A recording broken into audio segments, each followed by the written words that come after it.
Hello, I'm Dr. Peter Murano, creator of the AMPK mTOR method of training. This presentation is about getting back in the gym after age 60 in a way that actually works for strength, muscle, and long-term health. Rather than guessing, pursuing randomly, or training like we're decades younger, we'll focus on how aging muscle really responds to exercise. You'll learn how to send clear biological signals to build and maintain muscle, how to train with purpose instead of wear and tear, and how to structure your week so that your efforts support longevity and not just the workouts. Now on this slide we see 4 key points, and I would make this point myself. For older men, robust mTOR activation from exercise depends primarily on mechanical tension at the muscle fiber, as well as recruitment of the muscle fibers that are responsible for strength and power, and enough time under tension, followed by adequate rest between sets so that the work remains strength-focused. Muscle fibers, by the way, are recruited in layers. What are called the low-force tasks use mostly slow-twitch fibers. As force demands rise, or as fatigue accumulates, either one, your body is forced to recruit fast-twitch fibers. These fast-twitch muscle fibers are the ones most responsible for muscle size, strength, and power, but they are harder to access with very light or casual effort, and they tend to disappear as we get older. They need to be reactivated. So you can recruit these fibers, and there's 2 main ways to do that. First, by lifting heavier loads. Second, by lifting moderate loads with strong intent and sufficient effort. The goal here is to reach those fibers without creating excessive metabolic stress, which would activate AMPK instead of mTOR and blur the muscle building message. Now, if you're over 60 and thinking about getting back into the gym, this here is usually the first question that comes up. What should I actually be doing now that I'm in the gym? And it's a reasonable question, to be sure, because most of what you remember from earlier decades no longer applies cleanly. Many men assume they only have 2 options, one being to lift very heavy, the way they did years ago, and hope that their joints and recovery can keep up. And the other is to use very light weights and simply push themselves to exhaustion with those weights. But neither of these are ideal cases here. At this stage of life, success doesn't come from suffering or from guessing. It comes from understanding how your body responds to exercise now. Your muscles are still responsive, that's the good news, but they respond best when the signal is clear, when the timing is right, and when the recovery is respected. So the goal is not to train like you're 25 years old anymore, and it's not to avoid effort either. The goal is to train with intent so that your body knows exactly what adaptation you're asking for. And we're going to discuss just what we mean by intent as we go through these slides. It's time to talk about AMPK and mTOR. Inside your muscle cells are 2 major biological signaling systems or regulators that matter enormously for aging well. I'll talk about mTOR first. This is the primary signal that tells your body to build and maintain muscle tissue. It supports muscle size, strength, connective tissue, and the physical capacity that protects independence as we age. The second one, AMPK. The signal AMPK supports repair, metabolic efficiency, and endurance. It improves how your body handles energy, supports cardiovascular health, and plays a key role in recovery and cellular maintenance. When you're younger, you can activate both of these signals at the same time and still adapt reasonably well. But as we age, that flexibility declines.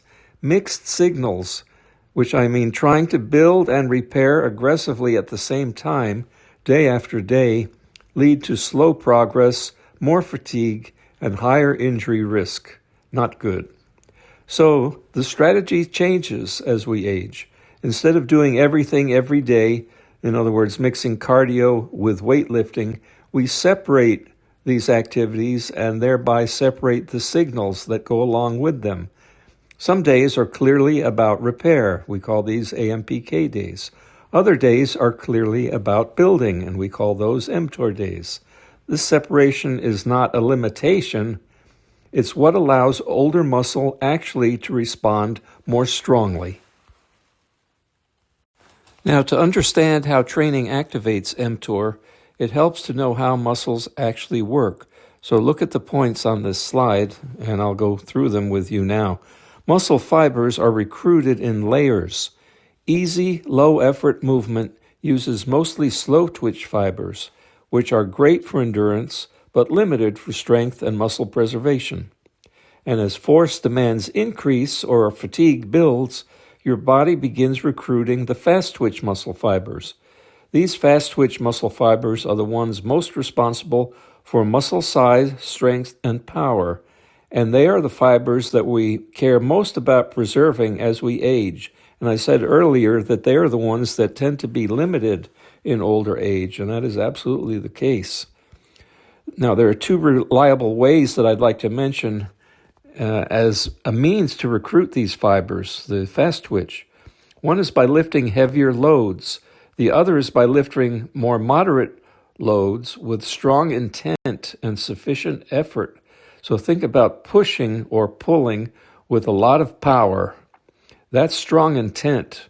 So the muscle will experience meaningful tension as a result. What matters most is mechanical tension at the muscle fiber rather than being tired or feeling out of breath. When tension is high and rest between sets is adequate, mTOR is activated cleanly. Now the problem arises when sets in the gym become very long, very exhausting, or very metabolically stressful. In those cases, AMPK is going to become activated alongside of mTOR, and the signal will become therefore mixed. And for older adults, that mixed signal slows down adaptation and increases recovery costs, I'll call it. So the biological goal here is simple: create enough tension to recruit the fibers that matter, those fast twitch ones, while avoiding unnecessary energy stress. That's what keeps the message clear, and that clarity is what makes progress possible after age 60. I wish to reemphasize here that there are two paths to recruitment of these fast type 2 muscle fibers. 1, heavier loads. 2, moderate loads with intent and effort. And the fast twitch fibers are only recruited once a certain force, or what exercise scientists call effort threshold, is crossed. The longer it takes to reach that threshold when you're working out, the more fatigue and metabolic stress accumulate, something older muscle tolerates quite poorly. So, the bottom line here for us is that older muscle benefits from earlier recruitment in each exercise set, and we can achieve that when we work out with intent rather than working out casually. So I want to make sure that we understand this working out with intent and purpose, because quite frankly, you'll see in the gym folks going in there and they are just not working.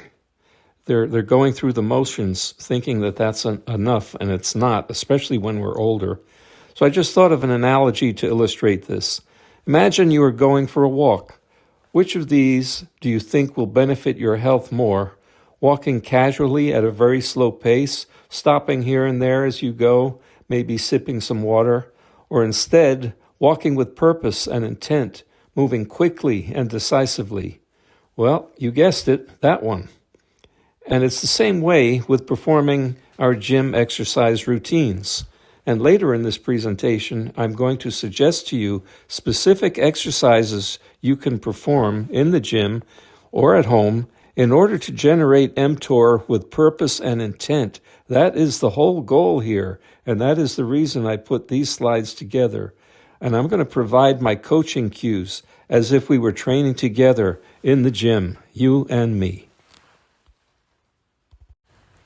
So on this slide, it's actually the AMPK mTOR method itself, the weekly rhythm that makes this work, as we say. And it's focused on alternating repair and build days and getting some rest in there. So you see, rhythm beats randomness, clear and clean signaling separation is the goal. And let's look at a sample week on the next slide, what this looks like. So here we have one example of an AMPK mTOR schedule for a week. We start out with an AMPK day on Monday, follow it by an mTOR day, and then repeat that alternation pattern. And it takes us all the way through Saturday. So we get 3 alternating sequences in that week. And then on Sunday, we have a true rest day. And that means really not doing anything in the gym. And if you're going to be out and about in your daily life, make sure it's just light activity, nothing strenuous or extreme. So then if we go to the next slide, we see a different schedule, and that's the beauty of the AMPK mTOR method, its flexibility. The previous slide showed the maximum AMPK and mTOR days that you can squeeze into a week, but that might not be you. This slide shows a different alternative path, and you see that it has 2 alternating AMPK mTOR days scheduled, and then you have 3 rest days in there. So if you're older, or if you're compromised in health in any way, maybe with some injuries, or if you've been out of the gym for a long time, so you're very untrained, you might want to do a lighter week, and this would be lighter compared to the previous slide week, and you would benefit from it, however, because you'd have the signaling alternation not once but twice in this week. So that's quite desirable. It's not about doing less, by the way. It's about doing the right thing on the right day for you. So again, the flexibility of the method is that you can tailor it to your specific situation. And it allows your body to recover properly if you do that, and to respond more strongly to the training that you engage in, and avoid the burnout and injury cycle that people often fall into. Let's talk about the AMPK days specifically. Notice exercise is going to be performed, but the signal is different compared to an mTOR or certainly a rest day. So it's important that I'm very clear here. You do exercise on AMPK days. These are not rest days, but the type of exercise and therefore the biological signal is fundamentally different from an mTOR day. And this again is explaining the AMPK mTOR method in action.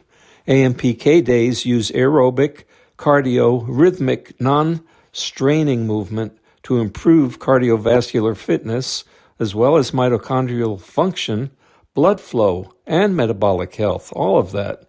The intensity is deliberately kept moderate so that the body is not asked to build muscle. Did you get that? Now, practically, this means zone 2 cardio, where you're doing some endurance type training and breathing is elevated but controlled in that you can still speak in full sentences, typically for a half hour or even up to 45 minutes if your workout is going to be that long. Examples include brisk walking, cycling, rowing, swimming, or getting on that elliptical machine.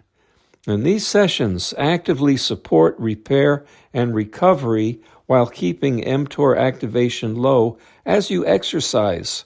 So it's an interesting phenomenon that you are repairing and recovering and yet still exercising. That is not a mistake. That is what we're saying here. It's exactly right. So that separation then is intentional, and it's what preserves the weekly rhythm. Next, it's important that I clarify the distinctions between repair days, recovery, and what is a rest day. So starting with repair days, these are active days designed to stimulate AMPK in a controlled way. Again, you are exercising, but you're not performing strength training exercise. You're doing endurance, cardio type work. So light aerobic work is what I'm saying, and that it will improve blood flow, as we said earlier, mitochondrial function and metabolic health. And these days, repair days, AMPK days, support recovery, but they are still sending that signal, the AMPK signal. So let's talk next about recovery. Recovery is the biological process that unfolds between sessions and across days in your week. And recovery includes a lot of things. Components are sleep, nutrition, hydration, stress management, and also time. You don't do recovery, you allow it to happen. And now, rest days. They're different from both repair and recovery. A true rest day deliberately keeps training signals low, so you shouldn't be in the gym really on a rest day. There's no structured cardio and no structured strength work. Rest days are specifically to allow adaptations to consolidate, meaning the gains from prior training become locked in. So in older adults, these low signal days, rest days, are often the ones that make progress sustainable rather than fragile.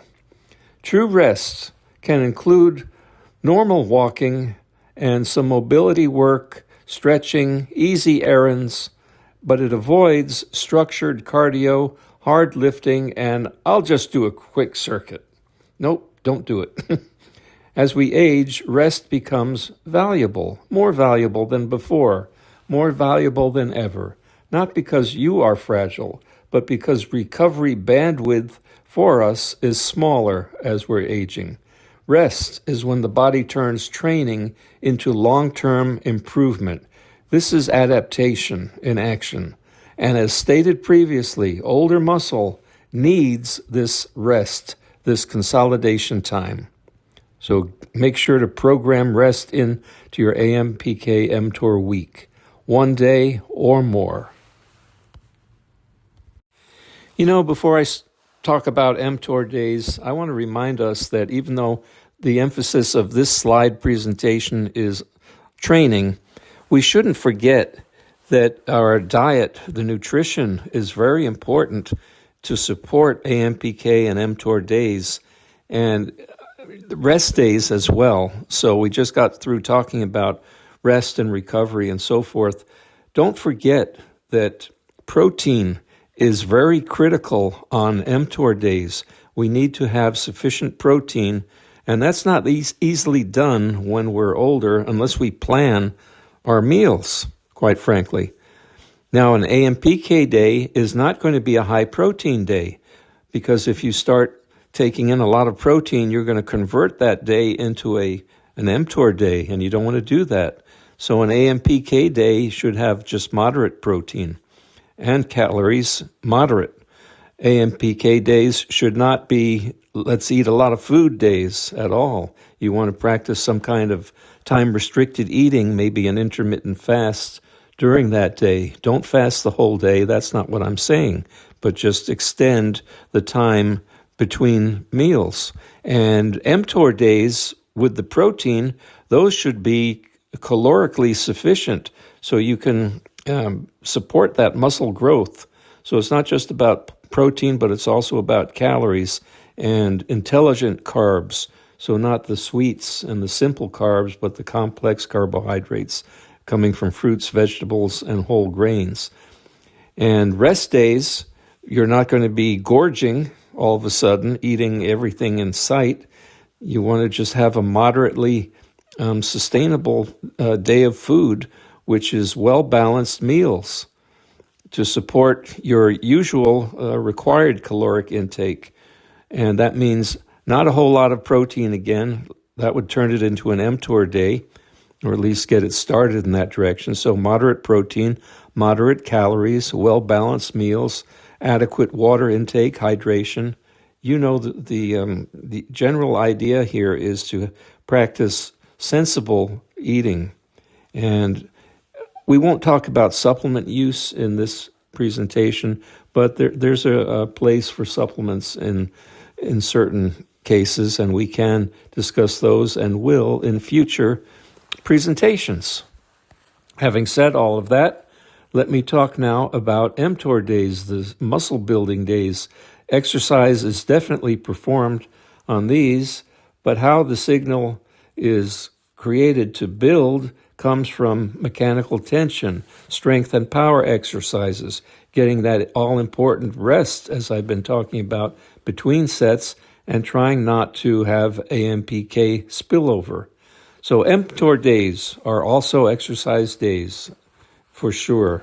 You are thinking about resistance training, you're thinking about lifting weights, and on these days, the priority is mechanical tension in muscle fibers, which is the primary trigger, after all, for mTOR activation.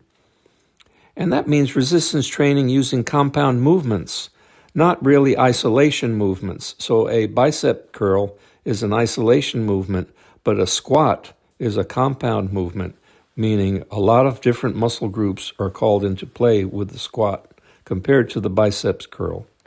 So we need a controlled technique as well that's going to have purpose and intent. We also need enough rest between sets. And this is where people who are rushing through their workouts with only 20 or 30 seconds of rest between sets are missing the idea. That's an AMPK stimulus. We need to keep it to an mTOR stimulus. So that means at least a minute, but more likely 2 to even 3 minutes of rest in between sets. And sets of specific exercises would often mean 3 sets, not just 1, or 2 sets. It depends on your age and, of course, your training history. So we want strength and tension rather than breathlessness to be the limiting factors here. The intention on mTOR days is to turn the build signal on strongly while keeping excessive energy stress low, because that's associated more with AMPK. And we don't want AMPK to compete with the mTOR message that we're attempting to signal. So this means you should not feel like you barely survived the workout. And I always ask my clients at the end of the workout, could you do another one right now? And if they say no, then I know that things weren't exactly done properly, and I'll take the blame for that as the coach.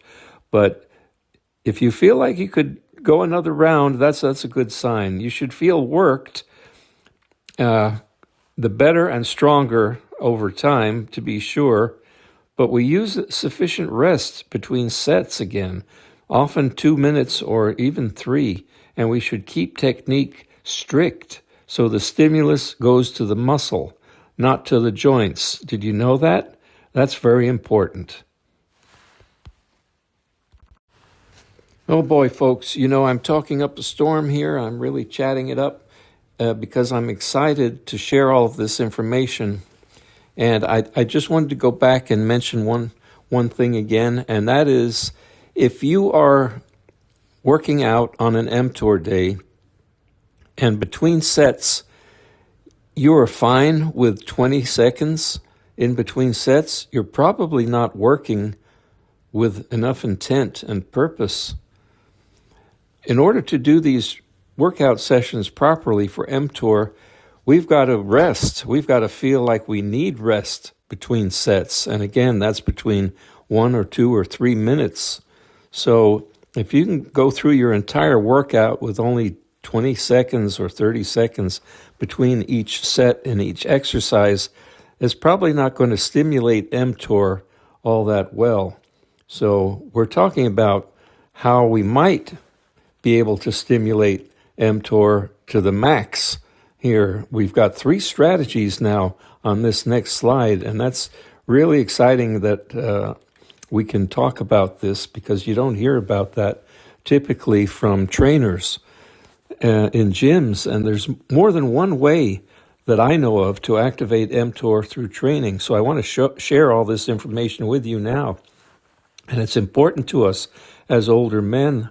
The difference is not whether it works, it's how cleanly it works, what it costs, and whether you can repeat it week after week. So we're going to cover 3 strategies, as I said, and you see it's strategy number 1, moderate loads that are moved with explosive intent all the way up and controlled with a slower pace on the way down. So we're talking about the concentric movement versus the eccentric movement.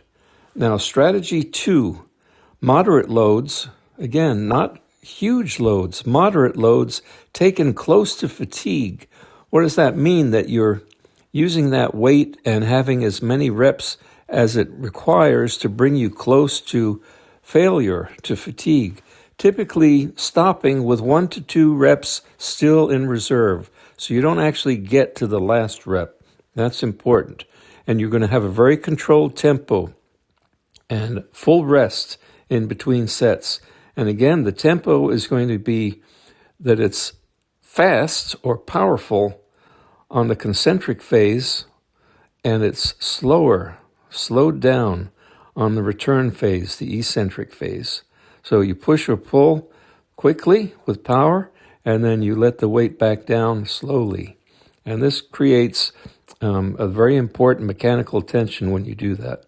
Now, strategy number 3 is heavier, low repetition work, and this is used selectively and optionally, mainly for those who are well trained.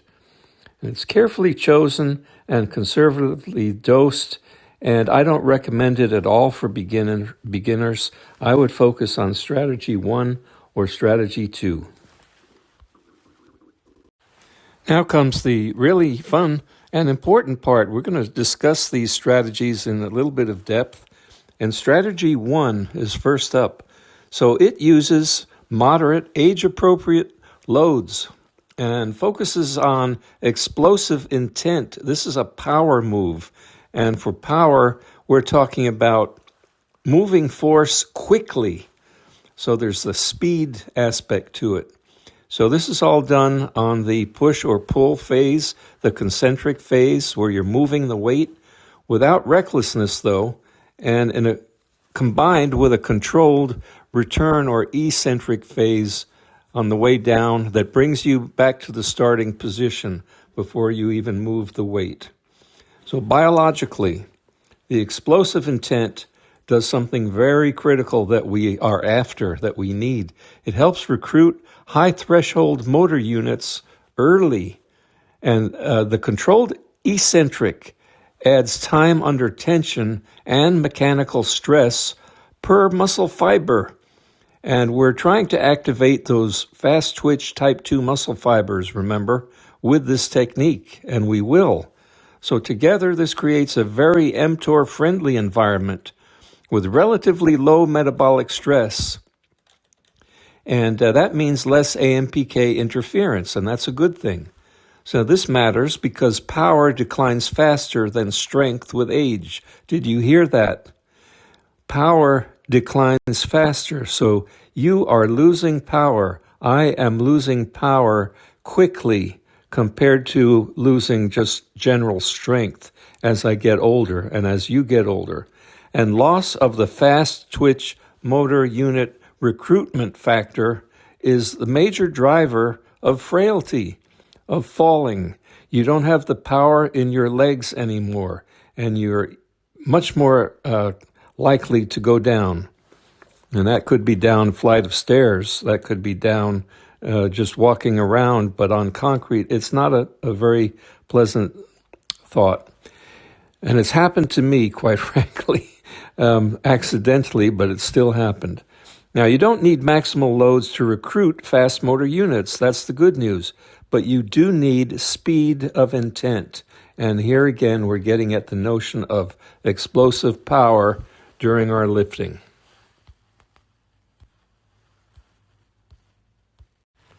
Next up is an interesting strategy. We're calling it strategy number 2. And it's probably the best substitute for frequent, heavy repetition work in older men. If you're into that, you would use, in this case, moderate to heavy loads, around 60 to 70% of your one repetition maximum. And if you don't know how to calculate that, you'd need to look it up or talk to your trainer. And you want to lift with control, take sets close to fatigue, while all the time maintaining good and proper form. So this kind of training, in my opinion, needs to have a coach. And it's tougher to do on your own properly. And as a set approaches failure, low threshold motor units fatigue, okay, those are the type 1 rather than the type 2, and higher threshold units are recruited out of necessity, and these are the ones that we're trying to get into the game.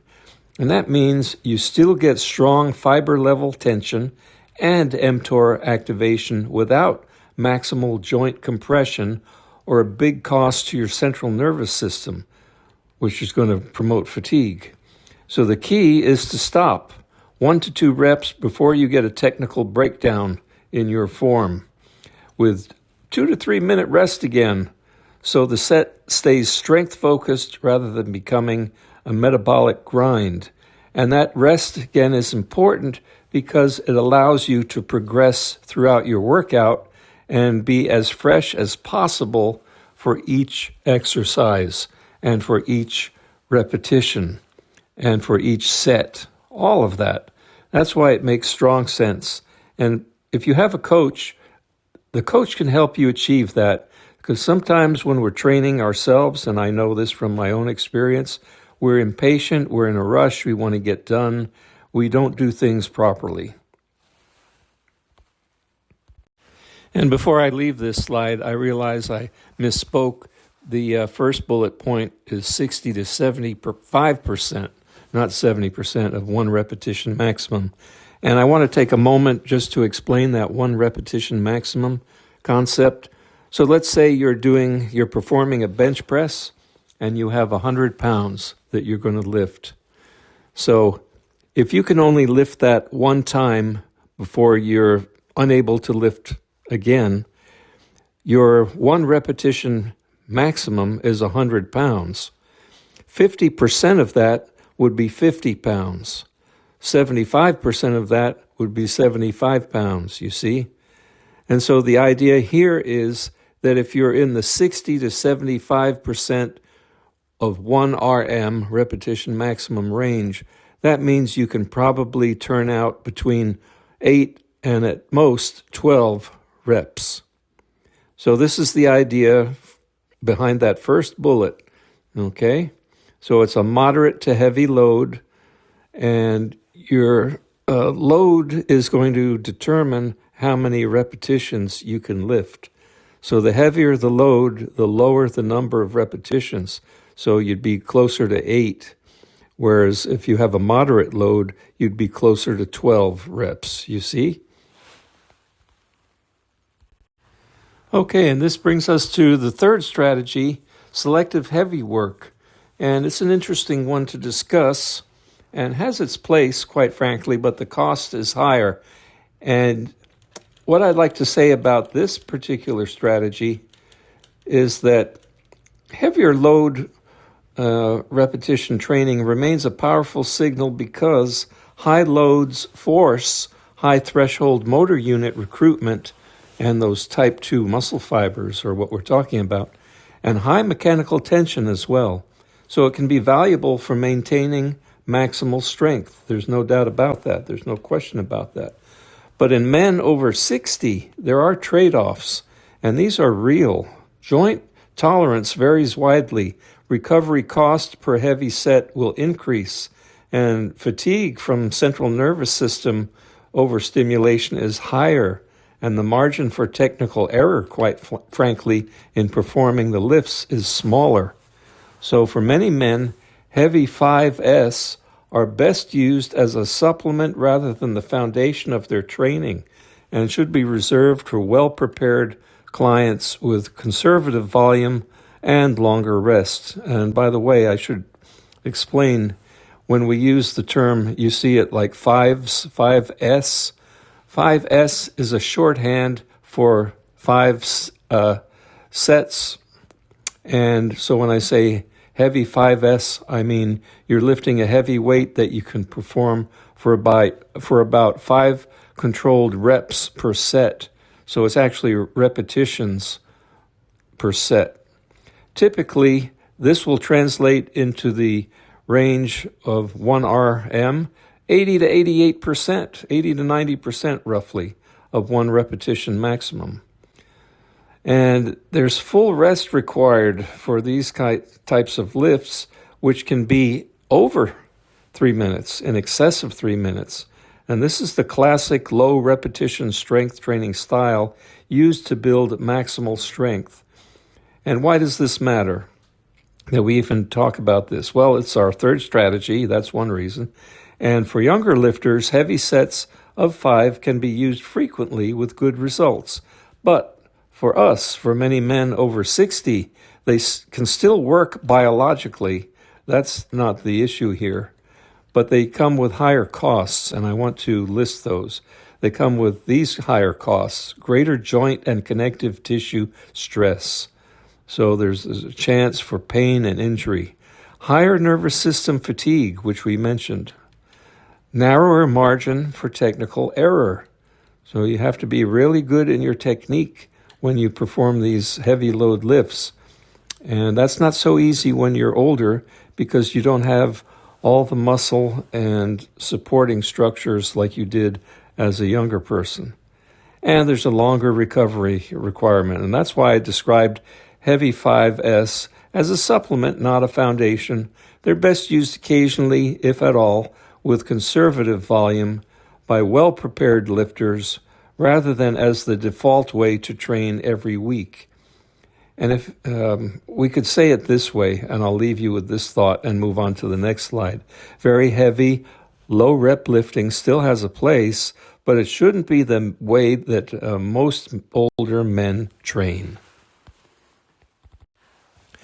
Okay, we're going to move on to the next set, and it's a fourth potential approach to recruit or activate mTOR, but it's not one that is recommended, and I'm going to explain why. And before I do that, I just realized that a lot of you folks may be familiar with Anatoly, who is a power lifter on the internet, and he's rather slight of build, and yet he can lift tremendous amounts of weight. And he talks about 5x5. So that's actually just what we were referring to with the 5S idea, that you have 5 sets, and each set is comprised of 5 repetitions of whatever the lift. And for Anatoly, it always seems to be the deadlift. So 5S, you've got 5 repetitions, 5 sets, and you're typically at around 80 to 90% of your 1 repetition max when you do a 5x5 routine. Okay, having said all of that, let's talk about why 50% of your 1 repetition max and taking that lighter weight to failure is not really a great strategy. It's biologically valid, but it's noisy and it's costly. So very light loads taken to failure can stimulate muscle growth because near the end of the long set, because it's such light weight, it's going to take a long time to get you to the fatigue state, most fibers are going to end up getting recruited. The problem is that in older men, the cost of getting there becomes problematic. So at 50% 1 RM, you often need well over 20 or 30 plus reps to reach failure. And this creates large metabolic disturbance and stronger AMPK activation alongside of mTOR. So this blurs the build signal that we are after from mTOR. It also increases cardiovascular strain and technique breakdown by the end of the set. So if the approach is used at all, it's best reserved for safer contexts where you're using machines or small isolation movements and typically near failure rather than repeated true failure. All right, now that we've gone through 3 good strategies and one that's not so good, I'd like to focus on this slide on a sample mTOR workout that has a power-based foundation employing a moderate load and strong intent during the lifting, as well as strong control or good control. So we're talking about full body movements and a workout that might last 45 to 60 minutes with 2 to 3 minute rests in between sets with controlled eccentric and strong concentric intent. So we're looking at a simple, effective mTOR workout built around strategy number 1. That's going to be the idea here. And the point then is not to do a circus of exercises or a kitchen sink of exercises. It's to hit big patterns with clean intention in a manageable number of exercises.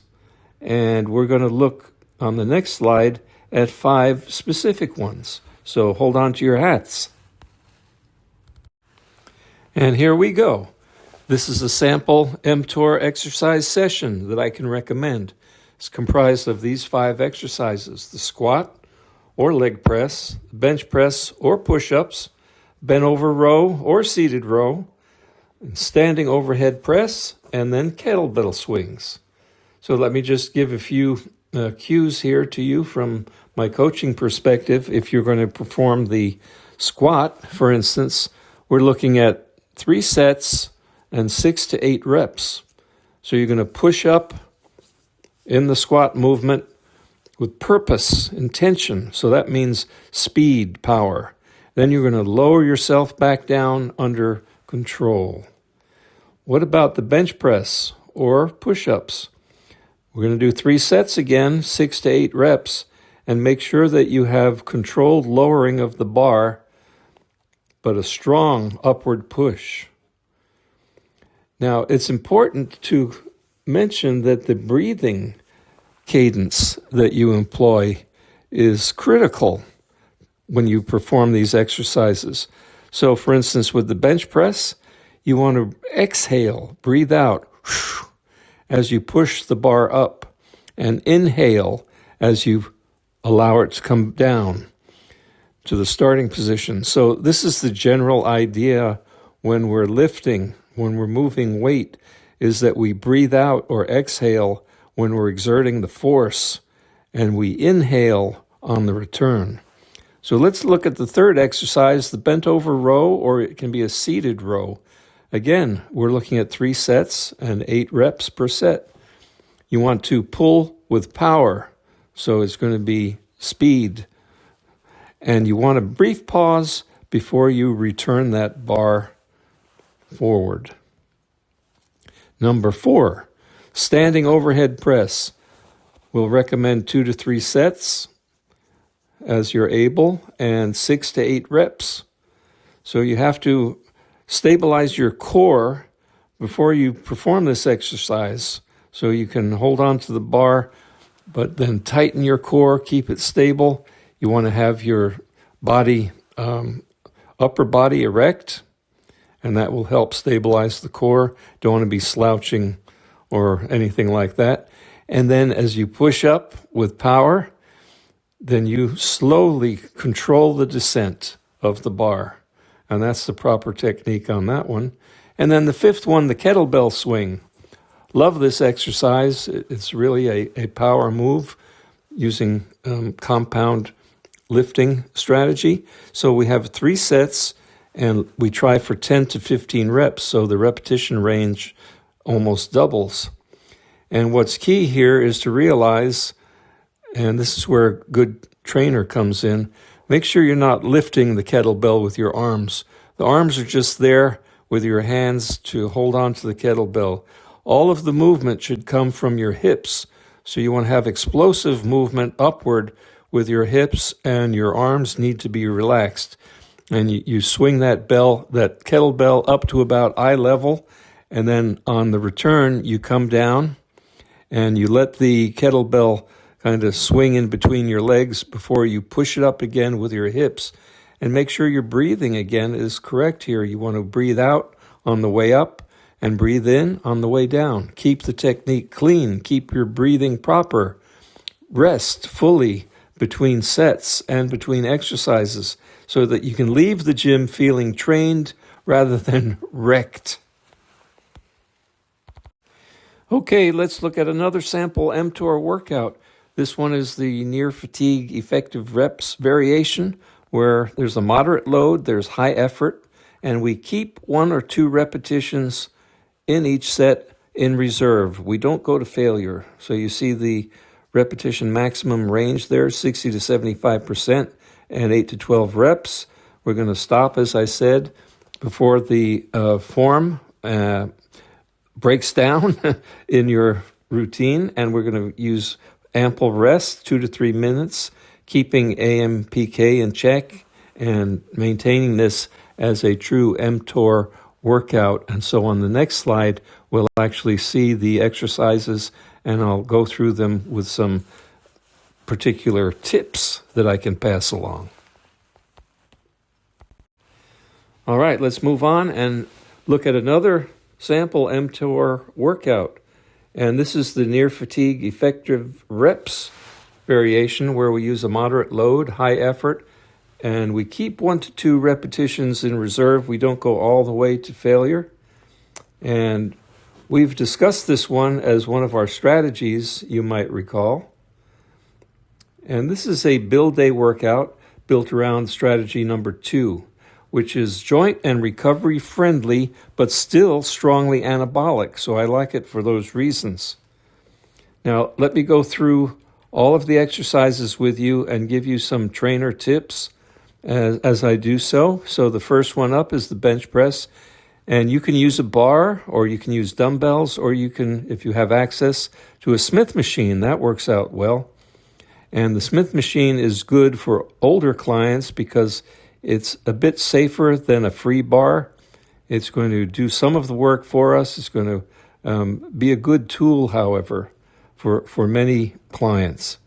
So we want to perform 8 to 10 repetitions and 3 sets of those. And again, you're going to stop before you get to your failure. So have 1 or 2 reps left in reserve.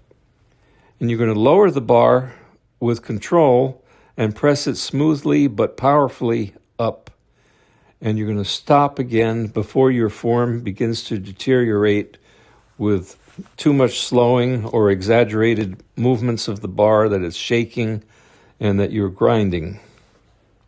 Making those facial expressions of great pain, for instance, that's a sign of grinding.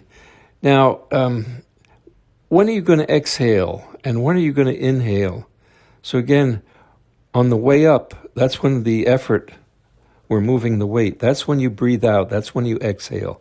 And on the way down with the bar, you're going to inhale. Okay, very important to breathe properly. It's not all about the lift, it's about breathing as well. All has to be done. So second exercise, the row, and this can be a seated row, or it can be the bent over row, and you can use a bar. You can use, for instance, an easy curl bar or a straight bar. You can use the Smith machine, and I favor an underhand grip on this movement because it's easier on the shoulders. And from my experience, many of the older generation have shoulder issues, so we want to protect the shoulder. And we're going to do 3 sets of 10 repetitions.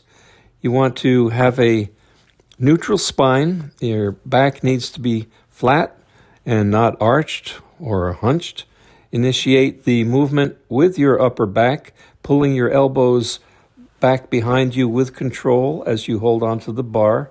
You're going to have a brief squeeze when the bar is all the way pulled, and then you're going to have a controlled return. That's the proper way. And think about your breathing. Are you going to exhale as you pull the bar or as you return? As you pull it. Good. Number 3, the leg press or the squat. So you can use a total gym, for instance, if you don't have an actual leg press machine. You can get on that board and at the right height, it'll work fine in terms of giving you sufficient resistance for a leg press. And these are with both legs, both feet on the platform at the bottom, or you can do one foot at a time, so one leg at a time. That becomes twice as strenuous. And I know from experience that they use the Total Gym in rehab when you've had a knee replacement or a hip operation or paired femur, let's say. That Total Gym is for getting the proper mobility back in your legs, and is very important in rehab, as I say, but it's also important as we strength train to generate mTOR, to activate mTOR. So your body is going to, if you're performing the squat, or you can do a sit-stand instead of an actual squat where you're over a chair or over a bench, and you're simply sitting down and standing up and sitting down and standing up. And it's a little safer than freestanding, and you've got dumbbells in your hands, or you've got a kettlebell raised up at your chest. Or you can use a Smith machine, especially if it's got an incline to it, and it'll give you a better position for performing a squat with a barbell across the back of your neck, your shoulders. So a freestanding squat with a barbell is a little tricky if you're older because of balance issues, so you would need to have a spotter. The Smith machine is your spotter, and it's safer, and I recommend it if you're going to go the bar route. So 3 sets of 8 to 12 reps. You want to drive the weight through your body, especially feeling it through your midfoot. And I know that sounds strange, but you'll know what I mean when you start performing the squat. And the leg press, the same. You're going to feel that on the Total Gym, or if you have a leg press machine, you're going to feel all the force going through your midfoot, and that's correct. You're going to maintain a steady tempo. You're going to stop the set when the speed or the posture begins to degrade, which means you're not going to go all the way to failure. That's the whole purpose of this particular strategy of exercise. Okay, number 4, the deadlift, or we can do a rack pull variation where you're not lifting the bar directly off the ground. It's up off the ground by several inches or maybe even a foot. And that's going to be a little bit easier, not just in terms of completing the exercise, but it'll be less strainful on your joints, which can be very critical for an older client. You want to keep the joints from receiving too much stress. So performing a deadlift, it can actually be done with dumbbells, and I recommend that way for beginners. A bar is the standard, but a Smith machine can be used effectively as well. And it would be more like a rack pull in a Smith machine, because the bar wouldn't be exactly on the ground, it'd be above ground, but that's fine.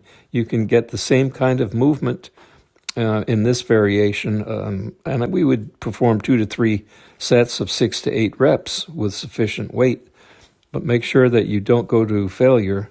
Hinge at the hips and keep the spine neutral. Feel the tension on this movement in your hamstrings rather than your lower back. So if the form is correct, this is not going to harm your lower back or cause any back strain or pain. But if it's not performed correctly, you will. So you have to be very clear on the form, and this is where the trainer again comes in, or you can try to trust something you see on YouTube, I suppose, but be careful. Not all that advice is really coming from trustworthy sources.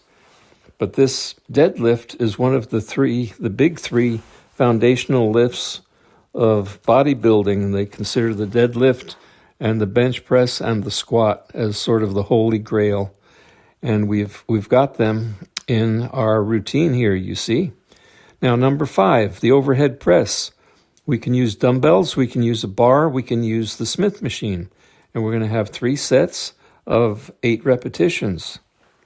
You want to be sure that you activate or brace your core, have your core part of the exercise, so it's in there and you're pressing in a smooth path upward with your bar, and then controlling the lowering of the bar without any arching of your back, and then you've done the overhead press properly as an mTOR exercise. And then finally we put in here some isolation work, because people like the idea of working their arms either for the biceps, triceps, or both. So we've got them both here. Curls and then triceps. That would be like a triceps pull down or a triceps kickback. Standard curl, or it could be a hammer curl where you're holding the dumbbells. In this case, it would be dumbbells at your side with a neutral grip rather than an underhand or an overhand grip. So a side grip. You can use cable machines as well.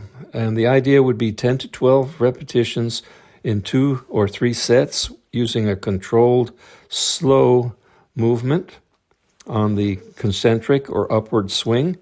And then focus, the upward swing is fast. It's the descending that is slower and controlled. So we want explosive power on the way up and then a slower controlled eccentric. And that will focus on keeping muscle tension where it needs to be on the way down. And we're going to stop short of swinging. You don't want to be swinging your arm. Okay. You want to have control of that arm. Don't lose control, because when you lose control, you run the risk of joint strain. And the rule here in these exercises, in this routine, is simple. High effort, excellent form, and full rest. That's what keeps the mTOR build signal strong. Now on this next slide, it's titled What to Avoid, and it's common mistakes that blur signals. And before I actually get into that, I wanted to mention I've been talking occasionally about not lifting to failure, and that word failure, I don't want you to have a misunderstanding. You're not failing in your workout. What it means is that you're not going to push your repetitions all the way until you can't do another one. You can't perform another. So let's say that you can perform 11 repetitions, but the 12th one is you can only get the bar halfway up. So that would have gone to failure. But that doesn't mean you fail the workout. It's just a word describing that the repetition maximum has been achieved and you were attempting to go beyond that and it wasn't possible. So please keep that in mind when you think about when I say the word failure. So now what about this slide? What do we avoid? We want to avoid what is called heavy grinding and sloppy reps. We want to avoid very light weights and pushing those to exhaustion, especially if we're doing compound lifts like a kettlebell swing with a light weight. It's not recommended. We want to avoid short rest that turns lifting into cardio instead of strength training. You hear that? That's important. We don't want to do that. The signals are going to get blurred. We want to avoid mixing long, hard cardio and hard lifting in the same day. That creates the mixed signals that we wish to avoid. So early on, the message here is we want to avoid the traps that either spike injury risk or blur your AMPK and mTOR signals. Avoid that grinding, and I want to explain what grinding means. Grinding reps are repetitions where the weight is so heavy or that fatigue is so high that your speed is going to drop dramatically in the repetition compared to your earlier reps. And there has to be a great amount of straining and bracing yourself on the bench and fighting just to keep the weight moving, and that's grinding. The rep is completed, perhaps, but only through sheer effort, not a clean force production. So what I would see in a client who's grinding is their face would tighten up. They'd be holding their breath, which is never a good idea when we train. We're supposed to be breathing with a proper cadence that I've discussed. There might be some jaw clenching, teeth clenching, shaking, stalling midway through the rep before they get to the top. Compensations like shifting their hips, arching the back, bouncing the weight itself to try to get it to finish. In short, the lifter is surviving the rep or trying to, but they're not training the muscle cleanly, and therefore the mTOR signal is not going to be what we expect it or what we desire it to be. So for older men, the muscle building signal would be maxed out before the grinding process begins, and there's no extra benefit that justifies this added cost of trying to grind out one more rep. It's not a macho thing, so get it out of your head and get it out of your strategy and technique. The rule of thumb here is if the rep slows to a crawl or your form starts to change dramatically, the set is over, period. So a few more common sense tips on what to avoid, getting back to this slide. Avoid very light weights taken to total exhaustion on the big compound lifts, and avoid short rests that make you breathless and turn strength work into conditioning instead. And avoid combining long, hard cardio with hard lifting on the same day, the same workout even, especially if your goal is to have clean build signaling, mTOR signaling, as we've been emphasizing here. So as we are aging, signal clarity is not a luxury. It's the difference between progress and frustration. So just to hammer home the point about grinding, this slide shows it pretty clearly. You see a clean repetition strategy or execution on the left, but the grinding is taking place on the right. So try not to ever be grinding. As was mentioned, the set is over. The minute you start grinding, there's no benefit to trying to push that weight up one last time when you really can't do it cleanly and with the proper form and technique. You know, this next slide about testosterone, I sometimes get questions, and there's confusion about mTOR and testosterone. Are they related? And what's going on with hormones anyway when we're strength training? Isn't it true that we can boost our testosterone through strength training, for instance? So many older men are asking, what approach will boost testosterone? And training, in truth, can support a healthier anabolic environment, but it's important to keep our expectations realistic. Workouts that involve large muscle groups, purposeful mechanical tension,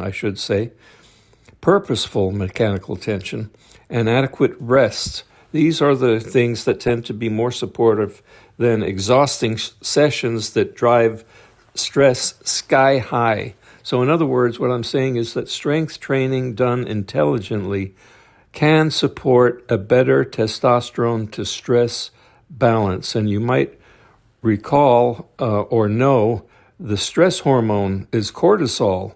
So we're talking about balancing testosterone to cortisol. And if you have a workout that leaves you wiped out, that's more stress, that's more cortisol interfering then with the testosterone and mTOR. But here's a key nuance for us. The short-term testosterone bump after a workout session is not really the whole story. The real win for us is the long-term effect of, guess what? Consistency, which we spoke of in a different presentation when we talked about progression versus consistency. And with this, we get improved body composition and better sleep, improved metabolic health, and preserved muscle, all of which correlate with a healthier hormonal profile. And I do mean anabolic hormones, testosterone, growth hormone, and so forth. So, yes, strength training can support a healthier hormonal environment over time, and we're looking specifically at well-structured resistance training that has an mTOR focus, and this is going to help by improving body composition, meaning that we'll have more more muscle and less visceral fat. We'll reduce chronic inflammation.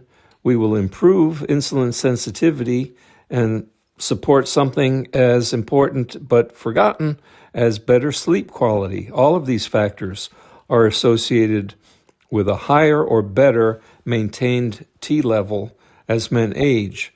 And in other words, I'm saying training doesn't act like a drug.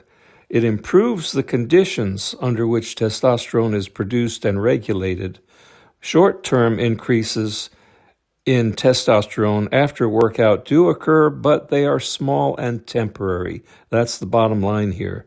But the real benefit comes from consistency, from consistent training that the body can recover from week after week.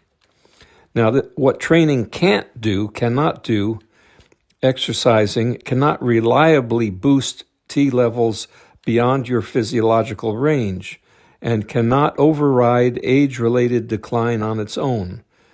It cannot compensate for chronic sleep deprivation, high stress, or poor nutrition. All of these bring down your testosterone levels, by the way. So chasing workouts specifically to spike testosterone, for example, extreme volume of working out, constant failure, achieving failure in your lifting, excessive fatigue, this would backfire. High fatigue raises cortisol, that's the reason, and also other stress hormones, and these suppress testosterone rather than support it. That's why the goal when we train is not exhaustion, because that's stress, that's cortisol. It's productive tension with recovery, that's the goal. Now, what about the relationship between mTOR activation and T levels? mTOR activation and testosterone are related, but not directly causal. And that means that mTOR is a muscle-level growth signal activated primarily by mechanical tension. Testosterone, on the other hand, is a systemic hormone produced mainly by the testes and regulated by the brain. So activating mTOR does not directly increase T production. However, training that activates mTOR cleanly and sustainably will tend to do the following: preserve muscle mass, improve metabolic health, and reduce stress burden. And those conditions are supportive of healthier testosterone levels over time. Over time, I'm saying, even if testosterone itself does not dramatically increase. So perhaps a simple way to say it is that mTOR builds and preserves muscle. Better muscle and lower stress support healthier hormones, but exercise is not a testosterone drug. And smart strength training doesn't hack testosterone. So beware of individuals who claim otherwise. What smart strengthening does do is support the biological environment in which testosterone can function better. You see the difference? Okay, we're coming toward the finish line here, and it's been quite a lengthy presentation. I hope you're enjoying it, however, for all the information that we're covering. Now, a critical point of the AMPK mTOR method is that mTOR is not meant to be activated every day. Hopefully you know this by now. And chronic repeated mTOR stimulation without adequate repair and rest leads to stalled, delayed progress, rising injury risk, and diminishing returns, especially as we age. So in my age group, and I think most of the listeners' age groups. So likewise, staying in a constant repair or endurance state without dedicated build aids also is going to be a negative. It's going to lead to gradual muscle loss. And the solution here is rhythm. By deliberately alternating exercise for repair, exercise for build, and then true rest, you give each signal the time it needs to do its job. And that rhythm not constant effort, is what allows adaptation to accumulate safely and predictably. I think what we need next is a visual summary of what's going on here. And imagine the week laid out visually as 3 different lanes or 3 different colors. One color would represent the AMPK repair days. And these, as we know, are exercise days, but the movement and type of exercise is aerobic, rhythmic, and deliberately non-fatiguing. The signal says repair, restore, and prepare. The second color would represent an mTOR build day. These are also exercise days, but the signal is mechanical tension. Strength and power are emphasized. Rest between sets is generous, as we've spoken. And the message to the body is build and maintain muscle. And then the third color would represent true rest days. And these are intentionally low signal days, no structured cardio, no lifting. This is where adaptations consolidate and become durable. And when these 3 signals alternate across the week, the body knows exactly what to do. This is its biology. It knows what to do. It knows what's going on. And progress then becomes safer, more anabolic, and more sustainable. So here we see the visual representation of what we've been discussing. We've got 2 different signals, AMPK repair and mTOR build, and we want to alternate them one after the other, not combine them, and follow those up with adequate rest, and then repeat. So I have shared with you, as best as I can, my thoughts when developing this AMPK mTOR method. And you might be wondering why we spent so much time talking about how to stimulate mTOR rather than just recommending a standard workout. And the reason is simple. As we age, our bodies don't just respond to effort.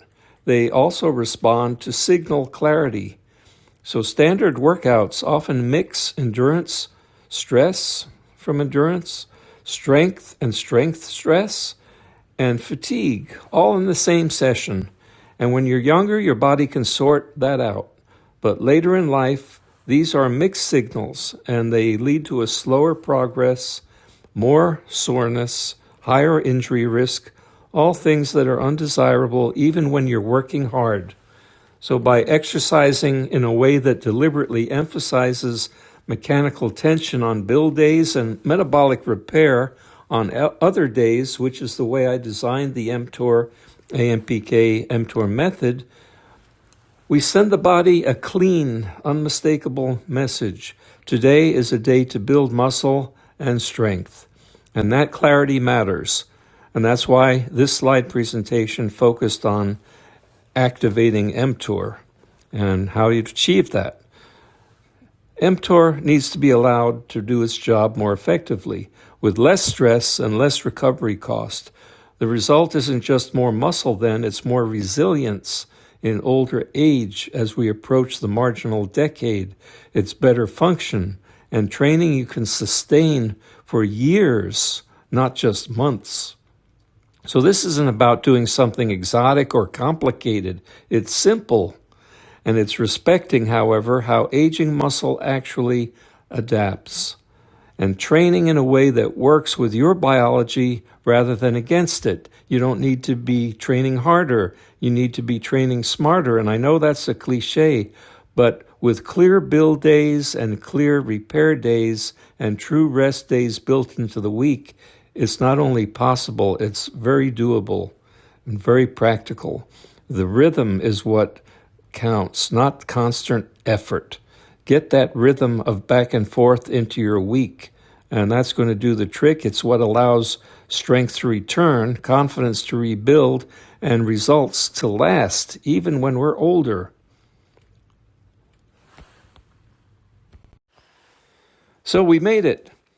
This is the last slide. It's the thank you slide, and this is Dr. Peter Murano thanking you for spending this time with me today. we covered quite a bit, and several effective ways were discussed to activate mTOR through training, and how different workout styles send different biological signals, and why those details matter more as we age. So I think the takeaway from this long presentation is simple, however. Strength and muscle are still available later in life when training is structured, when training is intentional, and when training is respectful of recovery. I wish you every success as you train smarter, move with confidence, and continue building strength for the years to come.